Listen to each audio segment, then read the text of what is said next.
Hey, what's up? It's DFS Rico coming at you with my picks and insight for this League of Legends LPL and LCK 4-game slate on Sunday, July 19th. We got a 4-gamer. Dude, super solid. The last two nights with my picks have been just super solid. Not going to sit here and act like my picks are perfect all the time, but they have been super solid the last 2 nights. Can't complain. If you watch my videos, you probably made some money if you went with those picks. They were both in the optimal lineups, and practically you needed all 4 of them to win. So it's been super good. Let's hope we could do it again tonight.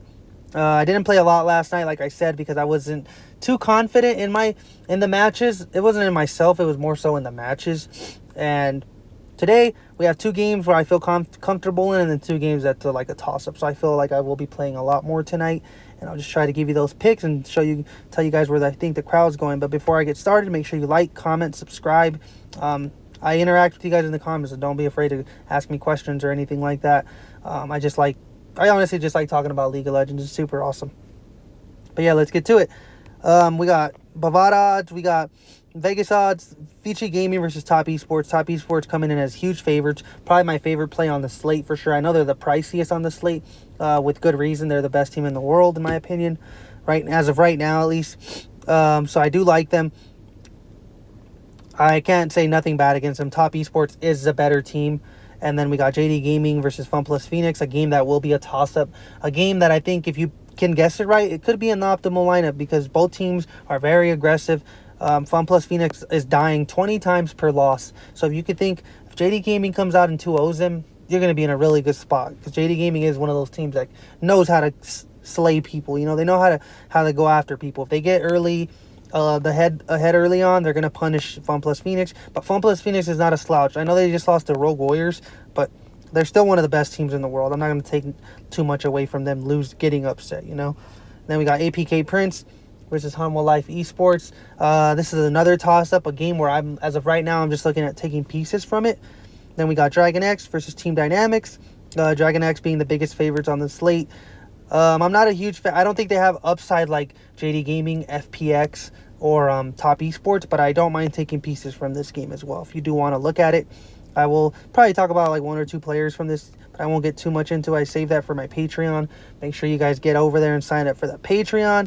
Put it in the description and get over there. I mean, we're winning some money daily, it seems like, over there. Some guys are just pulling up with dump trucks of money, you know? Seems like big ballers. Some of these guys, I don't know, but it's fun. Super fun. The Discord is super fun, so just make sure you guys get over there especially before other sports come back. It's going to be even better. We got Vici Gaming versus Top Esports. Same lineups. Ike's is starting for Vici Gaming. I don't know why, but yeah, they just don't know what they're doing with their jungler position. They could have probably won their last match if they didn't make a sub in the game 3. And then we got Top Esports, monster team. JD Gaming, same lineup they've had all split. FPX, same lineup they've had all split. No issues there. Obviously, the LCK lineups, we know the LCK lineup, so the SP and HLE will probably be out like an hour before their match starts, and then the DRX and DYN will also be out at about an hour before they start. But I don't have an issue playing anyone from DRX or Dynamics because they have subs, but they don't use them. So both of these teams, pretty safe. If you just play the guys that have been playing, you should be super solid if you do want to play any of those guys. But the main team I'm really going to jump into is Top Esports. And I'm going to start it with Knight. I mean, if you're not starting your lines with Knight tonight, you might already be setting yourself up for failure just because he is the best player on the slate and a good matchup as well.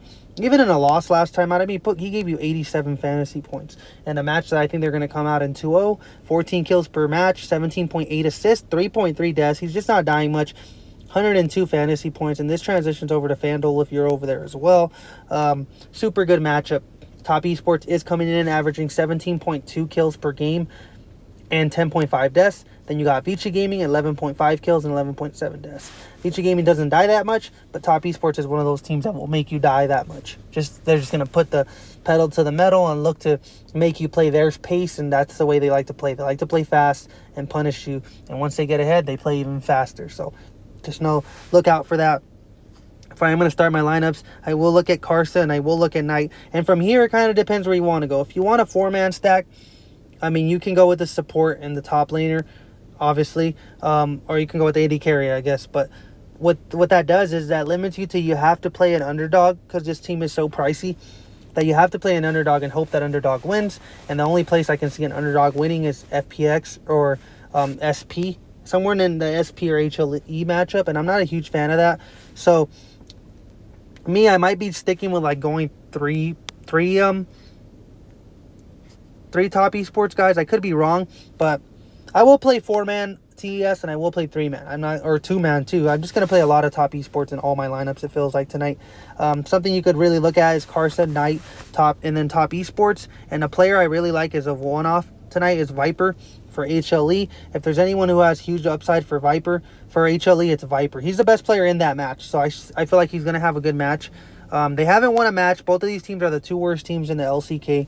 101 points in the match earlier this split versus SP. They did lose, but he was still the best player in that match, so I'm not complaining too much about that. Like I said, they're the two worst teams in the LCK. The only win SP has is beating HLE, and HLE does not have a win this split either. So they're both very, very bad. But I do like the HLE side, mainly because of Viper. I think Viper is the best player in that match. But I don't mind you playing the other side of that game as well if you want to play some one-offs. You just have to play some cheaper guys to fit in these top esports guys, or you will be having to play like a jungler. If you're playing smaller contests and like cash, I don't mind playing obviously the jungler or the top laner in the captain spot, but for someone like me that likes to play GPPs, I need to be cheaper at some spots so I can pay up for an AD carry or a mid laner in my captain spot. That's usually the way I like to approach it. And also with top esports, they are the best team in the slate, and they are a lot better than Vici Gaming at every team stat. They are the better dragon team, better gold differential at 15, better everything. Just every team stat you could think of for League of Legends, they're better at everything than Vici Gaming. Like I said, I don't mind sprinkling some DRX, and if you can predict the JD Gaming and FPX, that'll be very good for you, I think, because some players will pop off in that match. And I don't know exactly who. I don't want to get into it too much because I save a lot of that for my Patreon, but it'll be a good match. And then so with a SP and HLE, sprinkling pieces from the close matches I think is going to be crucial to being able to fit like an AD carry or a mid laner in your captain spot. But that's just me. Yeah, I think that's really it. I appreciate you guys watching. I appreciate the support. I've been getting some good views, some good watch time, some good likes. That's all I want to see. I mean, I want to help you guys win and just succeed. And let's keep the ball rolling. I think I've been able to make money like the last 4 or 5 days, which is very good. I'm not gonna sit here and I act like I win every single day because that'd be lying. But that's all it's about. If I'm making